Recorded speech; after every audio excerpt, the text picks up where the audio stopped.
see. I think I have two streams going. Okay. I think we are ready. Hello, hello, everyone. Come on in, come on in. Thank you all so much for being here.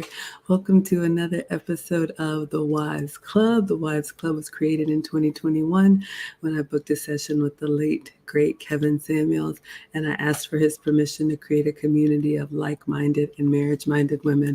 So that's what we do today. We are going to be reacting to another Kevin Samuels video.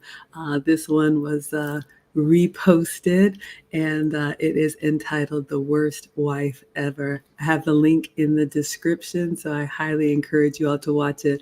I got Lisa in the house with me. Lisa is audio only, and we're going to be responding to the video. So I have 10 questions in the chat, and we're going to go through and give you our take as former and current wives as our way of giving back. Before I get started, we have a huge super chat, and I want to say thank you so much to Jay Bird III. Thank you so much for the $50. That is incredibly generous. We appreciate you so much. All right, Lisa, how are you doing? You ready to get started? Yes, hello everyone. Thank you All for right. joining us. I'm ready to get started. I am Lisa. I'm a current wife of 18 years. I'm a little under the weather today, but I'm here to talk about this video and get on with the show. So let's go. All right, so let's do it. Thank you so much, Lisa, and we wish you the best recovery. Okay, so if you all haven't watched this video, it is a Kevin Samuels classic. A woman called in and it took a hard left, but we're going to respond to the part of the video before it took a hard left. If you don't know what I'm talking about, a woman called in to basically say she wanted a man back that she had lost. Seems like a noble objective. And so Kevin was asking her questions on what she's done since he broke up with her, and she was explaining what she's done in order to try and get this man back because admittedly she blew it. But what she failed to lead with is since the breakup, she had actually gotten married and was currently married to an older man, but realized she wanted the old boyfriend back. So you can imagine where the show went from there. And if y'all want to talk about it in the chat, we can absolutely talk about it. But the teachable lesson from my perspective for this video is, we're human. Ladies, sometimes we don't always get it right. We're not entitled to anything, but if you do want to say, you know what, I messed up and I'd like another chance, I think there's a way to present that, and then it's up to the man to decide. Yes, we hope Lisa is feeling better, and we got Lisa White in the house. Hello, hello. Yes, absolutely. Okay, so the first one that I have here, the question is, and I have 10. How can you get a man back that you lost? Well, anything is possible, but one of the things that I want to say to start out here is that, ladies, we are not entitled to the first time around, and we sure are not entitled to a second time around. You can absolutely ask, but we have to understand. And one of the things I realized as I talk to more and more ladies, it seems like somewhere along the lines we were told that we could do whatever we want to, act however we want to, and when we're ready, what did Kevin Samuel say? We could just go grab a man off of the tree, let alone the high value tree. And that's what she wanted. Very disrespectful, but she had married a working man. I think he was some type of welder or shipyard something. And then she had what she called a high value man that she wanted back, and completely embarrassed herself and her husband on this stream. But it was definitely something that we can learn from. So that would be my first point. Yes, it's doable. We're going to go through some actionable steps, but it's not to be assumed. So I think if we come with a humble heart, that would be the first step. What would you say, Lisa? I agree. I agree. It's doable, but I don't agree it was doable for her. I think that was an extreme case. And until she was, she had me into it until she said, but I'm already married. And I'm like, what? even listening, I listened to that call originally, and I've listened to it several times, and I listened to it twice today, and I was like, it still has the same feeling in my stomach. I'm like, wait, what? So I agree with what you said. If, if without the married part, I can see it's possible, but we can't just assume that it's always going to be the case. And she was bold. I'll give her that. Yeah, bold is one word for it. So that's number one. Number two on my list of 10. How do you fix it when you mess up, ladies? What do you do? I always like to give you all examples from myself. I've always shared that I'm a former wife of 10 years. I married my college boyfriend, loved being married. I don't regret it. I have two boys from the marriage and we co-parent well now. But I always say, I got caught up in that modern woman mindset. We're equal. We can do everything they can do. And so unfortunately, the marriage did end in divorce. But now in my second relationship, since then, I've been in another long-term with a high value man, which means I've had to change a lot to get on the program. And that's what I like to share with you all. If, you ladies are interested in getting back on the horse after we fall off. So when you mess up, number one, ladies, you have to acknowledge it, full stop. None of this, you know how I am, you made me do it. Well, one time at band camp or whatever, no excuses. And this is part of being an adult. Part of being an adult, those of us who are parents, isn't this what we teach our children? If you were wrong, say you were wrong. There used to be a time when we lived by our words and our words actually meant something.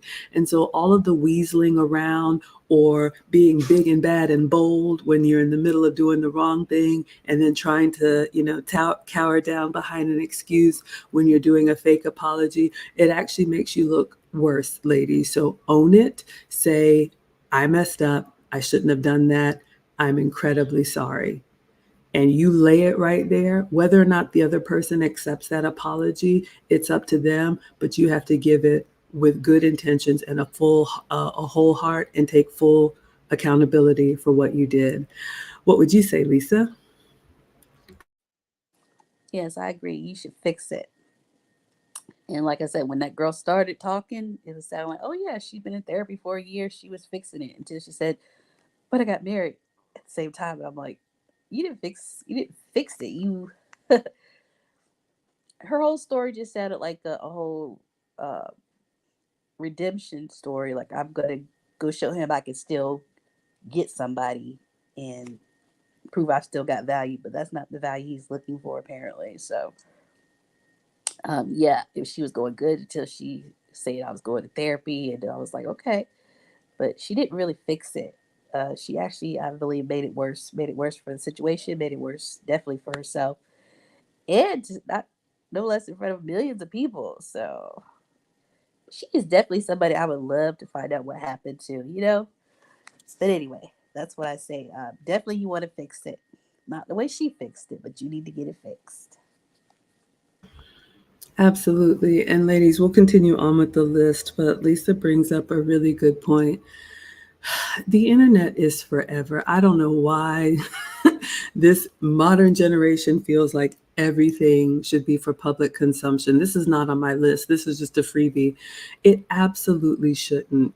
If you want to exit your marriage for whatever reason, you don't do that on a platform with millions of people to watch for eternity. And now, you've embarrassed yourself and blindsided your husband. That's completely disrespectful and uncalled for. So yeah, I think that's one of the reasons why Kevin called her the worst wife ever. Some things are just better behind closed doors.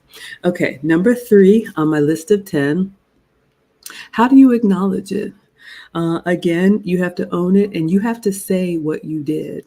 I always like giving you all tangible examples, and I'll raise my hand and say, um, there was a time when you all know, I like to cook, and I had done like a catering thing or something with somebody that my man told me, I don't really like that person and I don't really want you, around them.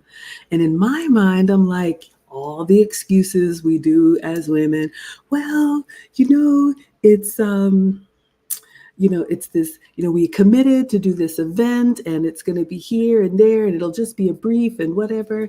And bottom line, I was wrong. He told me not to do something. And in my mind, I had made all of these excuses why it wasn't a big deal. What I should have done is said, I hear you. I would like to, we committed to do this event. I think it's bigger than something that I can do on my own. I know how you feel about this person. Would it be okay just to do this event that we committed to instead of just doing whatever I wanted to do? So you have to acknowledge it and say, I was wrong. No excuses. And you have to say what you did. You don't just say, I'm sorry. How many times have our kids done that? And then we say sorry for, because it shows that you understand the gravity of the situation and how you hurt that other person. Ultimately, that's what you're doing here is, anger is really just pain. And so we have to acknowledge that. And I think, ladies, that goes a really long way. So accept full responsibility and say what you did. What would you say to that one, Lisa? For acknowledging, I would, it's important to acknowledge it. And she said she took therapy, and I'm thinking about the therapy that she took because I'm like, what kind of therapist is telling you while you're going to therapy, getting over the last relationship that was that told you to go to therapy, while you're getting married to someone else, and then as someone who goes to therapy and has dealt with a lot of therapy, I'm like, at some point when you go to therapy, if you go long enough or you're really intentional about it, you get to a point where you can't keep BSing the therapist. You're gonna have to tell them, you know what, you like we like to sugarcoat stuff. You're gonna be like, you know what, I totally did this. I would go to therapy when I first started, and I would just leave the details out. And the therapist and people started calling me out on it. And my husband's like, if you're not gonna go there and give them full disclosure, there's no point. It's not gonna work. And so I'm thinking this is what she must have did to some extent if she's still been going to therapy for a year to get this far along, get married, get in a new relationship, and now be trying to pine for the last relationship or the last guy and thinking it's still okay. So so when I heard the that question, that's the first thing that came to my mind. Did she really um acknowledge it or not? And to me, she totally has not acknowledged it. So I'll leave it there. Yeah, we've got some comments in the chat. I see you all coming in. Hello, Bella Rings. Thank you so much for being here. Rodney's O says the surgeon must know the exact nature of a cyst before he or she can properly extract it. I mean, yes, ladies, whenever there's a hiccup in any relationship, whether you did wrong or he did wrong, but right now this is about us, being better wife candidates, right? You do have to say what it is because ultimately, for the sake of the relationship, you want to fix whatever happened and so that it doesn't happen again. And in order to fix it, you have to say what it was. And I love what Lisa just said about leaving out the details. That just means you're more likely to repeat it because you weren't all the way honest. I love what Lisa White says. There's also a difference in saying sorry and I'm sorry. This was a huge episode. If you all remember, Kevin did an episode about one of the two that really I remember him saying how women refuse to smile at our men. That was one. And then the other one was how we don't apologize. And the words matter. And it's not like, well, I apologize or my bad or I was wrong. No, I am incredibly sorry. And ladies, I would stop what you're doing, make eye contact, grab his hands if you can. That's what I do, and make sure he understands how deeply sorry you are. If you feel that way, and I believe that apology can only come if you truly feel it. If you're just like, sorry, I said sorry. Y'all have experienced all of that. That's not what you want to do to be considered wife material. What does the condemned say? There are 3 steps to an apology: acknowledging to yourself that you made a mistake, apologizing to who you wronged in its entirety. That's what we've been talking about. And then never do it again, or the apology didn't even matter. That is absolutely right. And again, I throw myself under the bus here. I had signed up or agreed to do like a joint catering thing with someone that my man was like, yeah, I don't want you working with that person. And in my mind, like I said, I had all of these reasons why, it would be okay in this situation. And, nothing happened in that event, but I didn't honor his wishes. And I feel really bad about that, or felt really bad about that. So, in order to make sure that it didn't happen again, I communicated to that person, this is going to be our last event. And I had swapped some like equipment, like chafing dishes or whatever. And I just said, I'm going to need all of that equipment back. I'm not going to be able to work with you anymore. And you don't have to give any reasons why. If you've made a decision, you just communicate that. That way, I have no reason to do business like that or business with that person again. So yeah, you have to make sure that you acknowledge it and then don't repeat it. That's a true apology. Let's see what else you guys are saying. Rodney says, the concept of therapy must include the willingness to chance by both parties for the betterment of the relationship. The concept of therapy must include the willingness to chance. I want to make sure I understand. Beautifully written, but maybe you can help me with some third grade language. Yes, we've got Celine in the house. She says, hey, Maggie. Hello, my dear. Okay, so let's continue on. We're going over my list of 10 takeaways from the Kevin Samuels episode, The Worst Wife Ever, linked in the description. It's another shorter one, maybe like under 20 minutes. I highly recommend you guys watch it so you see what we're responding to. Okay, number 4. I think he meant change instead of chance.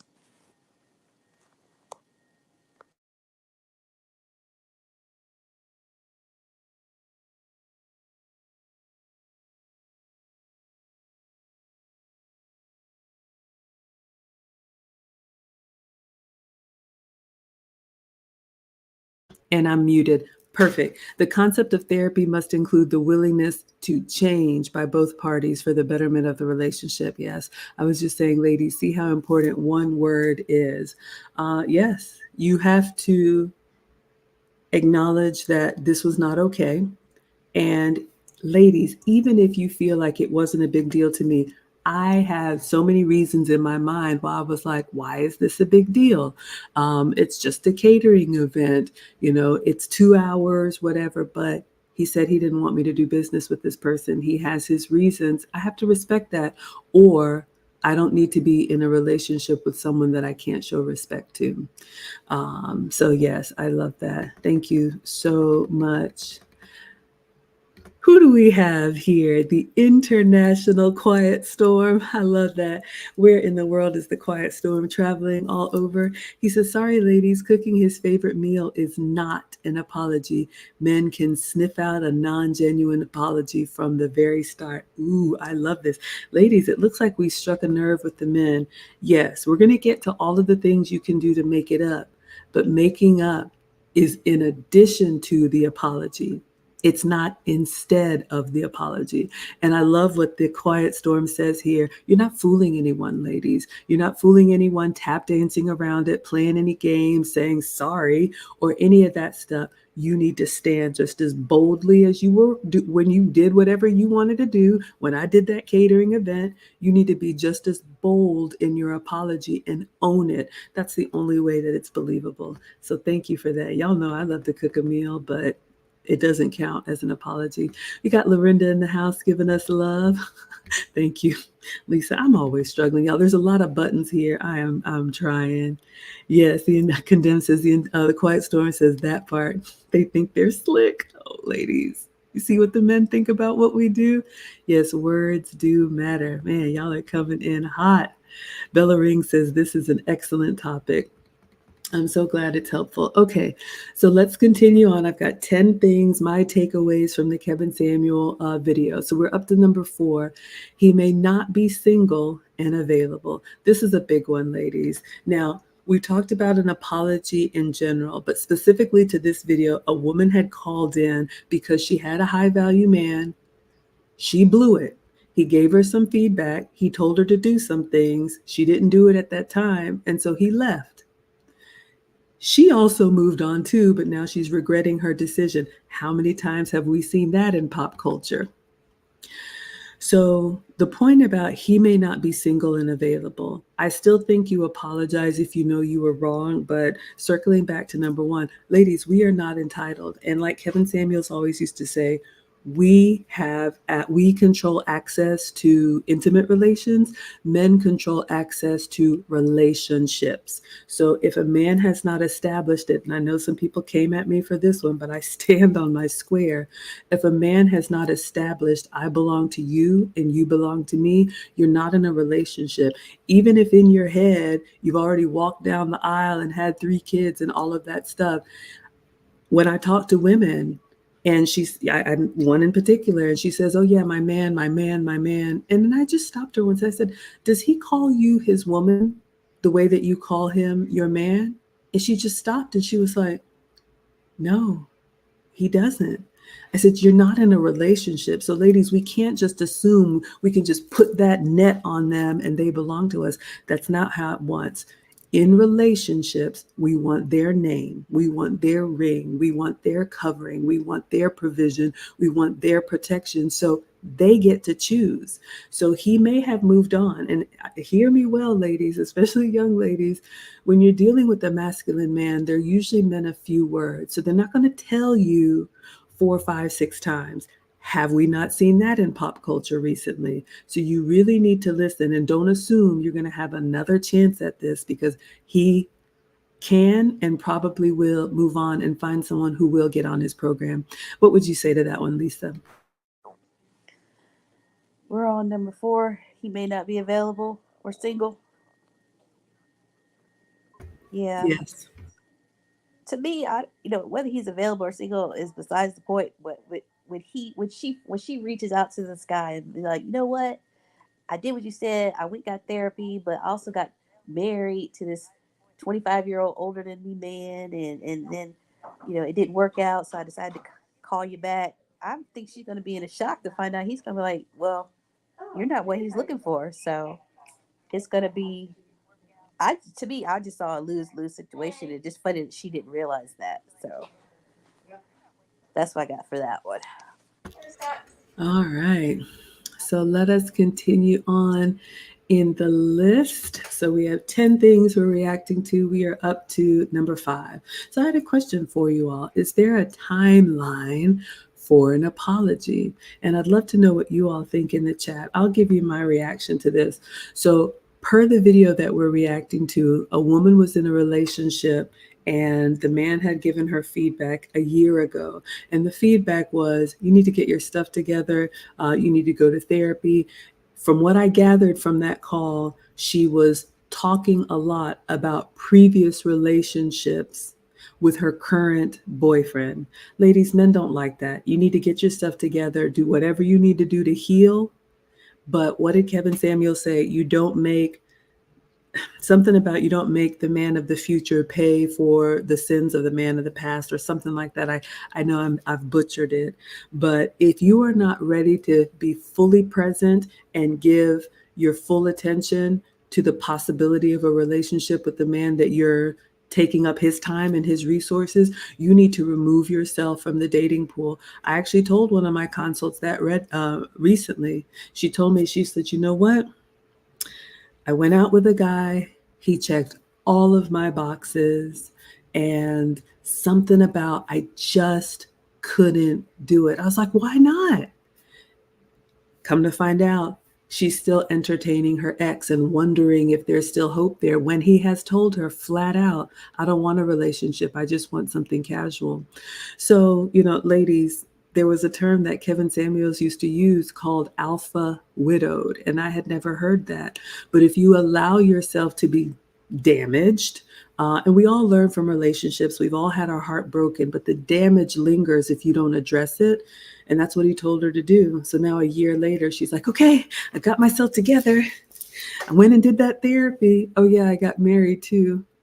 But I say the timeline for an apology, I would say as soon as you know that you've hurt somebody, whether or not in your mind you're like, it wasn't that big of a deal, as soon as you know that you've hurt somebody that you care about, or even somebody that you don't care about, if I step on your toe as a stranger, I'm immediately going to apologize. I think it's something that you can practice. If it's hard for you, you might want to check why it's hard for you.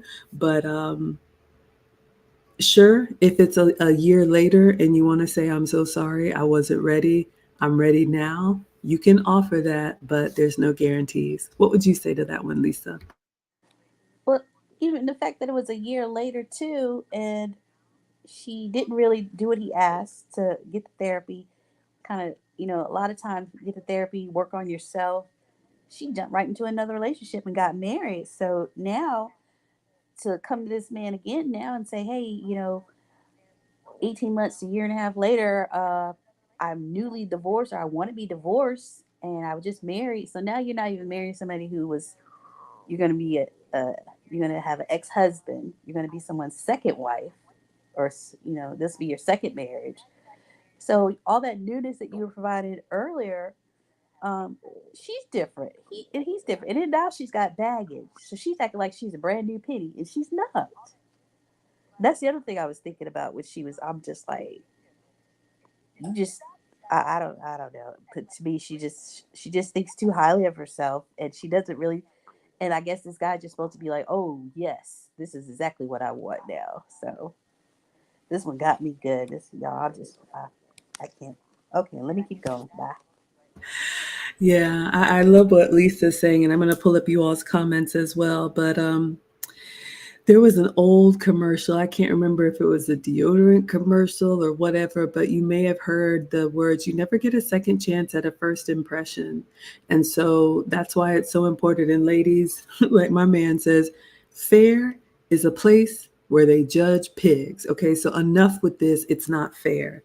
Um, if you want your best chance of being selected for life, you need to come with your A game and you need to clean up all that mess before you waste a man's time, because time is so important to all of us, but especially a man who's on his purpose. She acknowledged that he was high value. Now you want him back, but you've already made that impression on him and it wasn't a good impression. So especially young ladies, listen and listen well.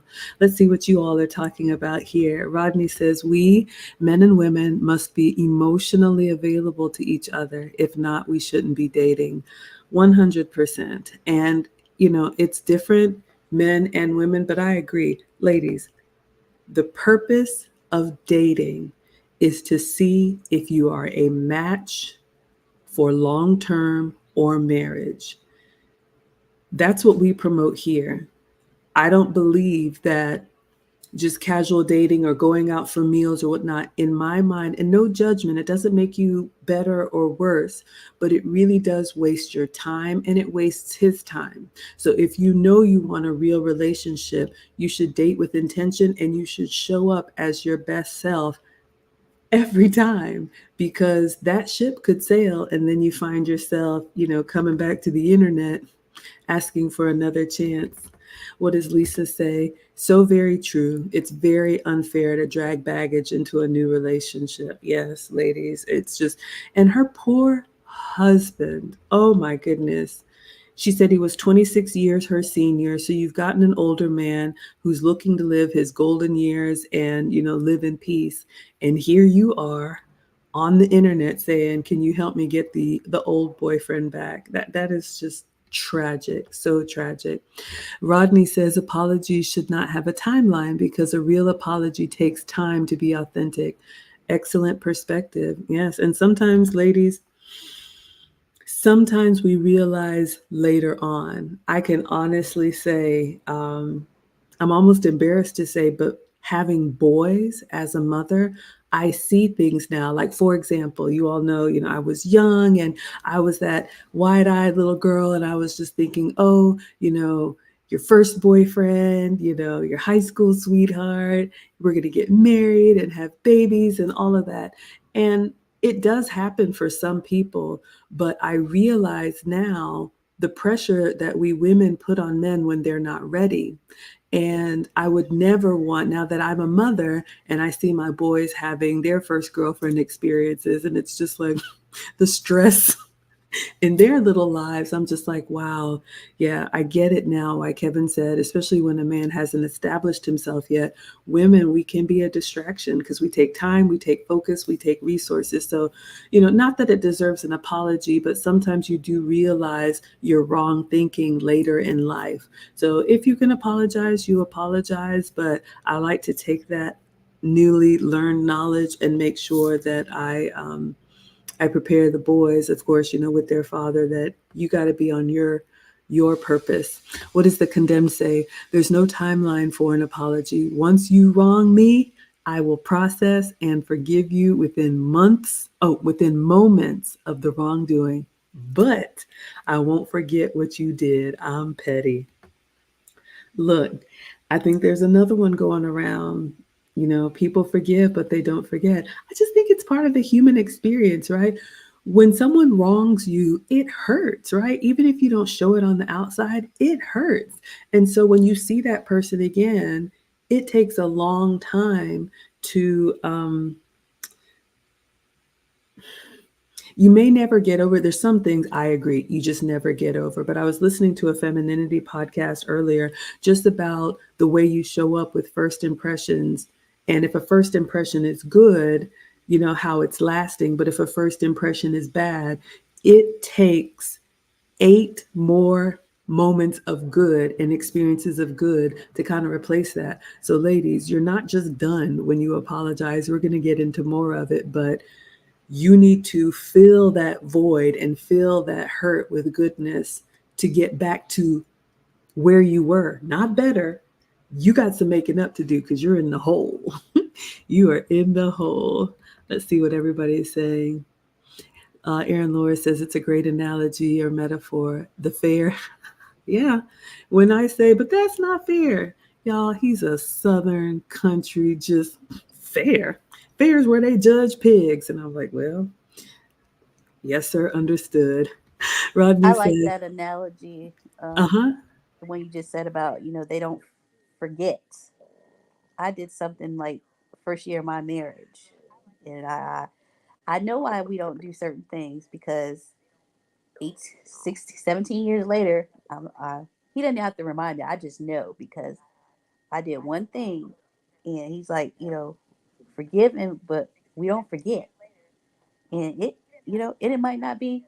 I might be married 50 years, and it's still the same thing. But I understand it, I respect it, and I was warned, and I didn't listen. So it is what it is. They don't forget, but they do forgive, but they're not going to forget. So that's very important to know and to remember. Absolutely. So, young ladies, take it from 2 older women. If you can avoid these things, that's why we pour out to you. What does Rodney say? What's that phrase? You don't know what you got till it's gone. When he or she is gone, it may be too late. Yeah, I think we covered that in number 2. There's no guarantees, and there is nothing like, what did Kevin used to say? There's nothing like seeing a woman, especially some of the women that I talked to that were or still are attractive and had chance after chance after chance. I'm a late bloomer, y'all. So like, but when women just think, oh, I'm always going to be able to get back what I wanted, or I'm always going to get that phone call, or I'm always going to get that invite out, and then it stops, they don't handle it well. So ladies, don't wait till you mess it up. Lisa says, no man wants to hear over and over how awful your last relationship was and what all he did wrong. It's a big red flag. Absolutely. Yeah. And it shows that how good are you at picking? So be careful, ladies, from oversharing. The Quiet Storm says, bringing the trauma of your past into your present relationship equals no future. There we go. That was the Kevin Samuels quote. So ladies, be careful. Rodney says, talking about relationships of the past will dampen the promise of the present and potential future relationships. Whew. Whew. Whew. All right, y'all. So, ladies, I hope you are listening to the men. They're telling you. All right, so let's continue on. We were up to number 5. So, number 6 on my list of 10, reacting to Kevin Samuels' video, The Worst Wife Ever. Excuse me. So I asked, what did the man say that you needed to do? So in this example, the woman was in a relationship and the man told her basically she was oversharing. She wasn't in the present moment with him. She was talking about all her baggage from the past, and he told her he didn't want to hear it. Not only do men not want to hear all those details, but ladies, men are problem solvers. And so you're talking to them about something they can do nothing about. It's infuriating to a man. So don't do that. So he told her, you need to go get that fixed. You need to get therapy. You need to clean that up. So the takeaway in this one, ladies, especially like I've said before, the masculine men, the caliber of men that we want, they're usually men of few words. They're not going to tell you over and over again, which means you really need to listen. I've had this issue as well. And when there's silence, another Southern term I've heard, we just let a little cool breeze on that backside, which means you don't get the attention. You don't get to go out. You don't get all the things that you want because they're going to show you sometimes better than they can tell you. You don't want to make that mistake. So listen to a man. If he says something, he really means it. I think oftentimes we women just blow past what they say because we're so fixated on, oh yeah, I heard you say that. I know. You don't really want a relationship. I hear what you're saying, but you haven't met the likes of me. No, he's telling you he doesn't want a relationship. So ladies, our job is to stay or to leave with grace. But we cannot wrestle them down. So if you get feedback from a man, that is a gift because he didn't have to tell you at all. He could have just made up his mind and said, she's not a keeper, but might as well stick around while I can. What would you say to that one, Lisa? So we're doing the did she do what he said do? Yes. Well, in this conversation, she did not do what he said do. She went and got therapy, but he didn't say get married and go get an ex-husband and come back in a year and try to win me back. He did say do the therapy, and she was halfway there, but she just went a step too far. And it's like you said, we just blow past all the other stuff. He probably told her a few other things, but we didn't get that side of the story. But the biggest part was, go get the therapy, go get the help you need, and then possibly once you do that. But I don't know where she thought, oh, let me go get married to another older man, another high value man, or whatever, and thought that was going to work out good. So, most definitely, she just blew past that, but she did not listen, and he's going to have a problem with that. I'm very sure. All right, fantastic. So let us keep going. Number 7. And then, have you done what you were asked to do? So, again, specifically to this example, and then in general, I think all of these are moments that we can learn a lesson from. So, if a man gives you feedback, in this specific example, he told her, you need to fix all that stuff from the past. Don't be bringing that baggage around here, whether it's therapy or whether you need to release a balloon or write a note and tear it up or whatever you need to do to get past that. But ladies, I think if you've gotten feedback from your man or the man that you want, it's actually disrespectful to not follow through on his wishes. Now, listen, I can hear some of y'all shouting me down now. If you are with a man that you can't happily submit to, I would argue, why are you with that man? The other femininity podcast that I was listening to, it's almost like treating dating like a job interview. Of course, he's looking at you to see if you're a candidate, but you need to look at the caliber of this man and say, is this somebody that I could take his direction willingly? So if he has said, I don't want you around that type of person, have you gotten rid of those friends that he doesn't want you around? Have you stopped watching those shows that he says are making you a little, extra saucy? Have you started handling your money better, started eating better, whatever it is. But a part of apology, yes, is acknowledging this is what I did, but then also acting on the feedback, because men observe, we know they're always watching, but they observe to see if your actions are going to follow through. What does Rodney say? When a masculine man raises his voice once or is silent, it's probably over. Don't look for such an emotional reaction. Masculine men are inherently thoughtful versus emotional. Ladies, that's a mouthful right there. We have seen it going on in pop culture. Somebody is getting divorced. And now that people are digging through all of the court documents, you see that the papers were actually signed for months ago. And then he acted on it later. So don't think that you've got all the time in the world to get it together. I would apologize and then quickly start making it right. What would you say to that one, Lisa? Number 7. Number 7. Let me remind myself. I'm sorry, y'all. Back to number 7. Have Have you? you done what you were asked to do? I do what I'm asked to do because I know better. But in this situation, I don't think, no, she definitely didn't do what she was asked to do. And I can't wait till when we get further into the conversation, when Kevin asks, "What does your dad think?" or your sister and stuff. But no, she definitely didn't do what she was asked to do. She did that and then some, a little bit too much. So that is a definite no for this situation. All right, so we will move on to number 8 of my 10 things, and then you all can definitely chime in. So, what did you learn about your mess up? So, specifically in that example where the woman had a man, she blew it. She went and got another man, but now she's pining for the last man. Just a mess all over the place.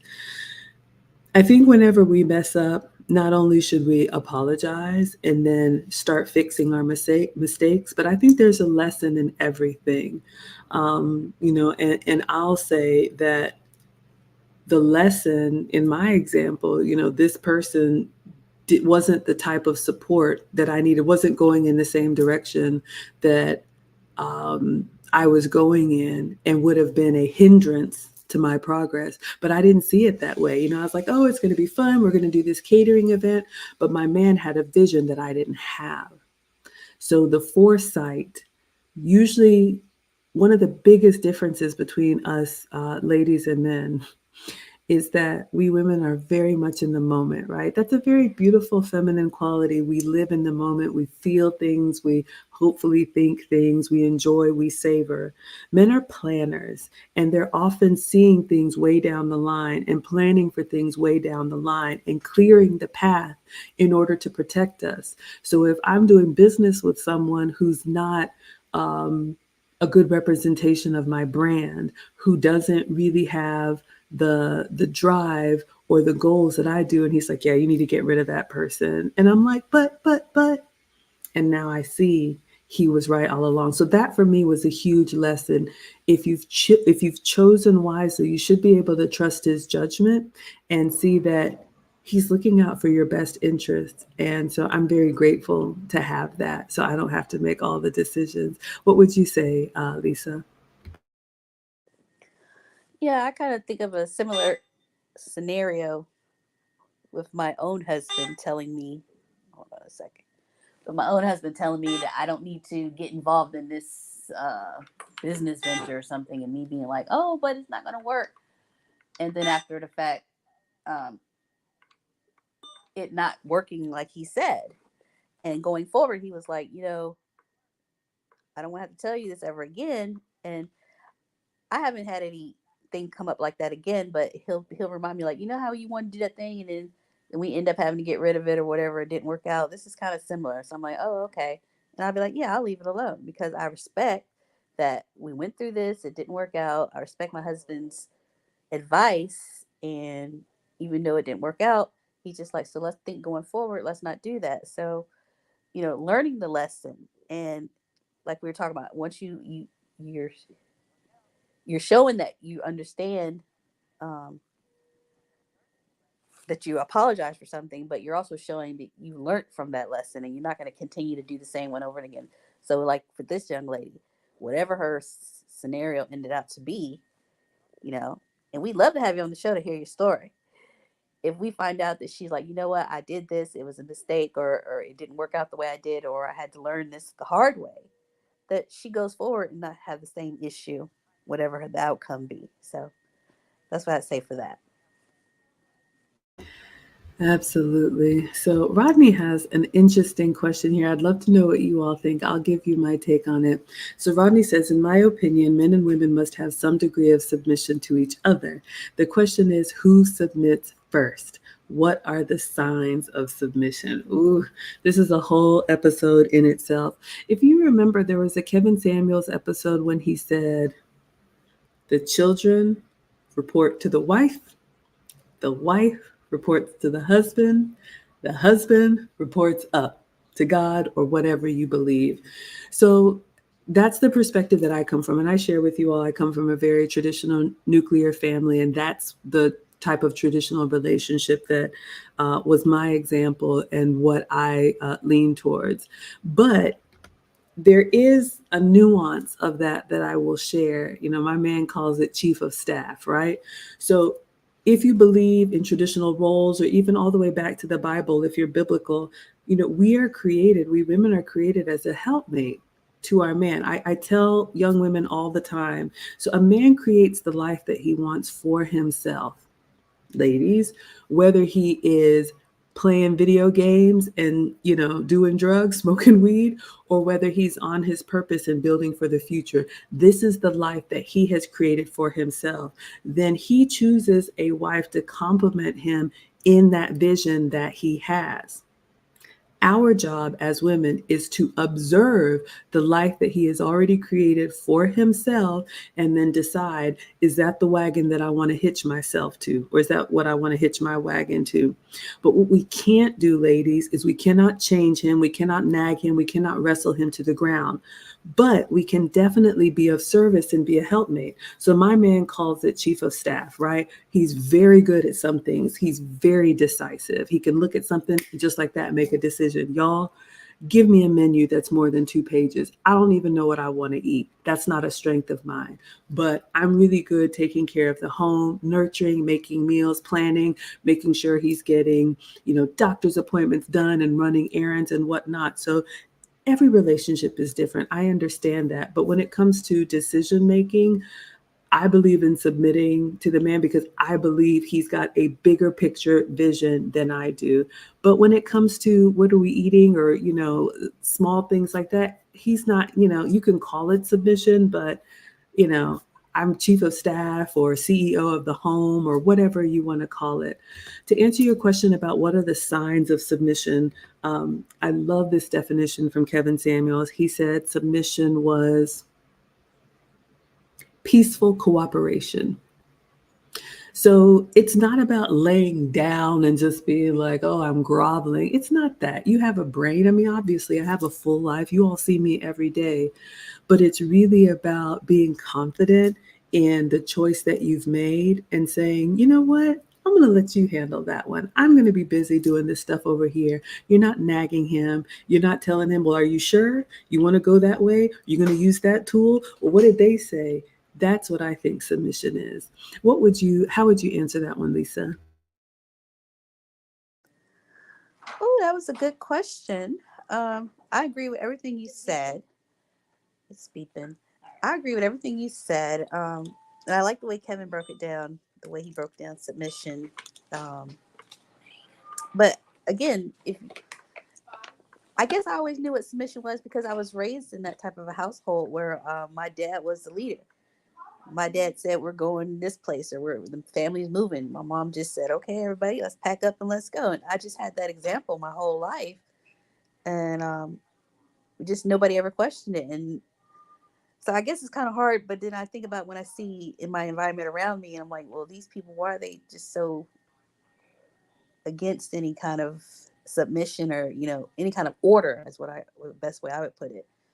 And I have to think, everybody wasn't raised the same way in different scenarios. But for me, I guess because I was raised that way, and I guess my husband was kind of raised that way, and then it just felt right when we got together, and it was just like it was like a no brainer. Like, I'm gonna do what he says. Like, in the way my church and my father was like, so you're gonna be under his guidance. I'm leaving him in charge of you, and it just made sense. But I guess another reason why I like doing this show and talking to young ladies and people about it is because there's that disconnect, and I guess we're trying to fill it. But for me, the best way to answer that is just that's what I've been used to, and I guess trying to make it normal to others or to see why it's a better way to go about it. I'll just leave it there. I love that. And I saw a comment from Smokey. Smokey J says, please value his thoughts and input. Don't interrupt the man's thought process. Yes, ladies, this goes a long way. Again, men, especially masculine men, are usually men of few words, and they choose their words carefully and they think before they speak.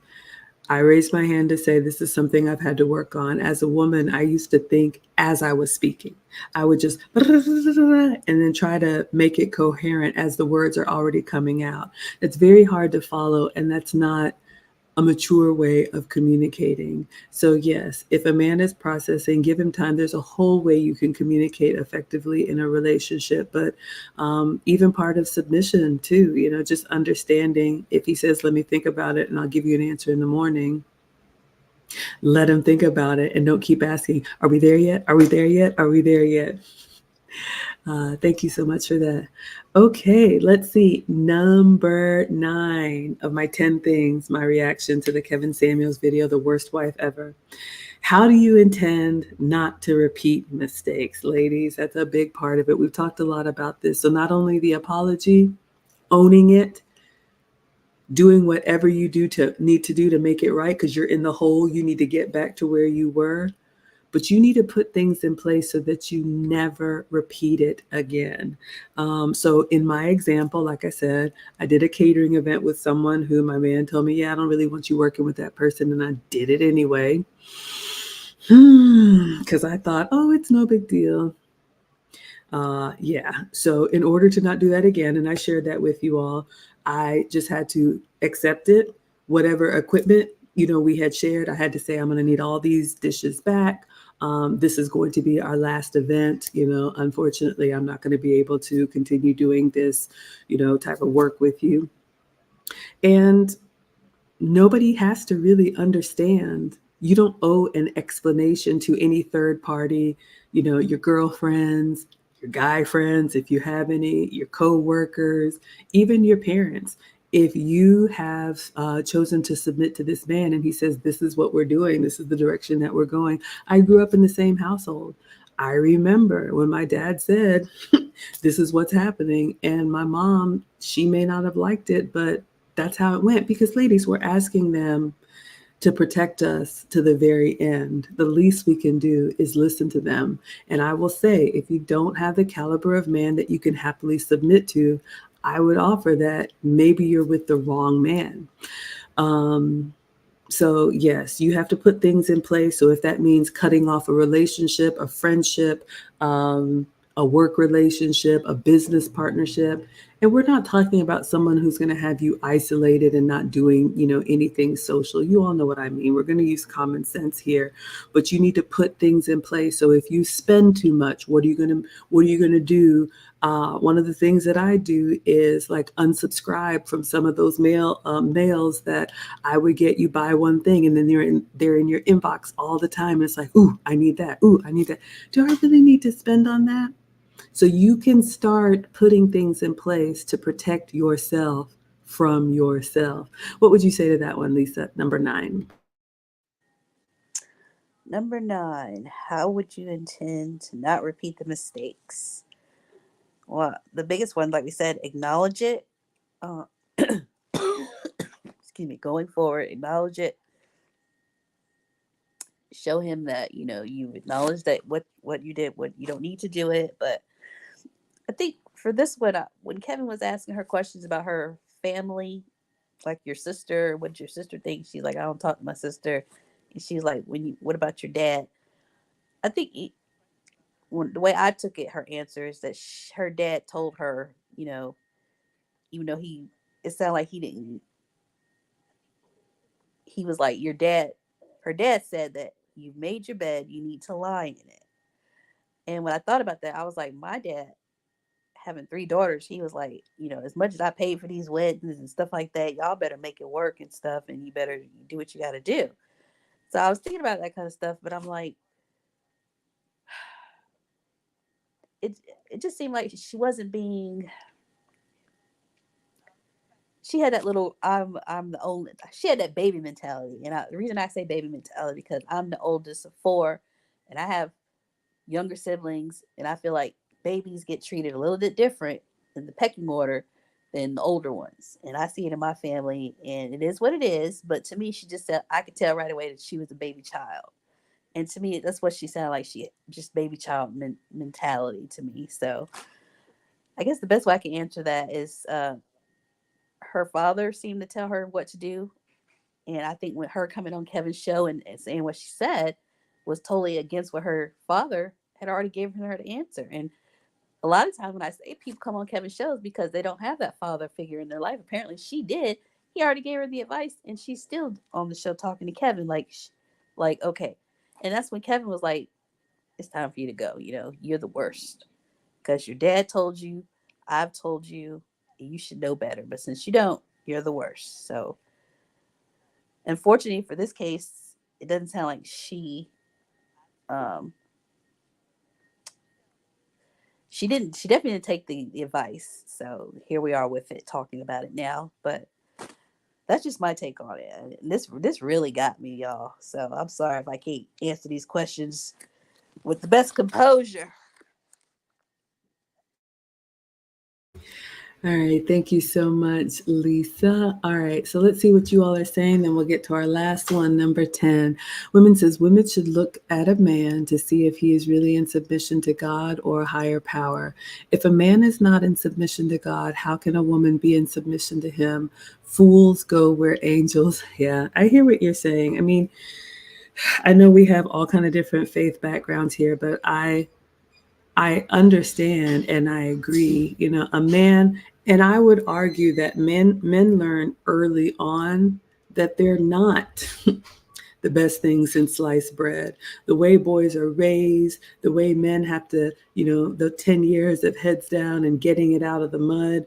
I think life teaches them very soon that they've got a lot of work to do. So usually a man who's made it has done a lot of work to be that caliber of man. But I appreciate that, Rodney. Absolutely. Jay Bird the third says, cutting off sources of entertainment is a huge one too. So much of it today is full of poison. So if someone close to me were to ignore my request to stop watching it, that would give me pause. That's a big one, ladies. You're hearing from the men. I love social media as a tool, but just be mindful of that being the only thing that you consume and you realizing that it's not just entertainment. It's not real. Realize that you not realizing that it's just entertainment. Smokey says she could submit to her husband because he's submitting to God. Rodney says, clearly some women don't want a father or a man's covering. Yeah, absolutely. All right, I will drop the link and then we will go to number 10 and wrap this up. If anybody wants to chat, we have 10 things we're responding to from Kevin Samuel's worst wife ever episode. Yes, ladies, I would argue, Rodney, a lot of women say they don't want it. Get my age. That's what I tell the young women. Y'all, I'll be 48 this month. And I have had it with some of these young women, but I was that way. You couldn't tell me anything. But ladies, hear from an older woman. I promise you, you will get to your 30s, your 40s, and your 50s. The internet is full of women crying tears that for whatever reason, they didn't choose wisely and they wasted their youth. And now they're having to make all the financial decisions, all of the life decisions alone. You don't want to do that. So number 10, my last one. How do you intend to make it up to him? So this is a big one for Kevin. So ladies, we talked about acknowledging it, making sure that you correct your mistakes.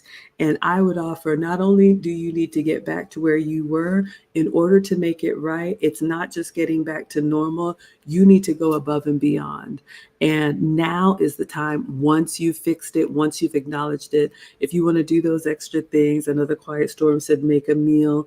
But I'll share in my example. What I said is, next time, if I have an event that I'm going to do, I'm not just going to go do it and just, tell you about it after. I'm going to say, this is my plan. This is who's involved. Anything I need to be mindful of or anything I need to change. And then I lead with it. Even if I think, oh, it's just a small thing, I allow him to have all of the information. And then if he says, okay, yeah, no, that's fine, then I go with a clear mind and I'm not just like trying to do something. So that was my commitment, just willingly to say, so that you have confidence that we're not going to be in this position again. This is what I'm willing to do. What do you say, Lisa? Number 10. I say learn the lesson and do better going forward. I mean, that's what I had to do. I had to learn the lesson a year into my marriage and be like, okay, I was warned. I stepped over the boundary. I'm gonna do better, and it's worked for 17 years. So, but for this young lady, I'm not sure. I don't know. Hopefully, she can do better. She won't have to get married a second or third time, but it is what it is. All right. And on that note, y'all, that was our list of 10 things, our takeaways from Kevin Samuels' episode, Worst Wife Ever. The link is in the description. You all can go watch it for yourself. Thank you so much for being here with us. What does Smokey J say? Share the Wives Club video vault might be helpful. Help me understand. We do have a lot of videos up from our Patreon days. We had a summer hiatus, and so we did post a lot of those, but I'm unclear specifically what you're asking for, so please let me know.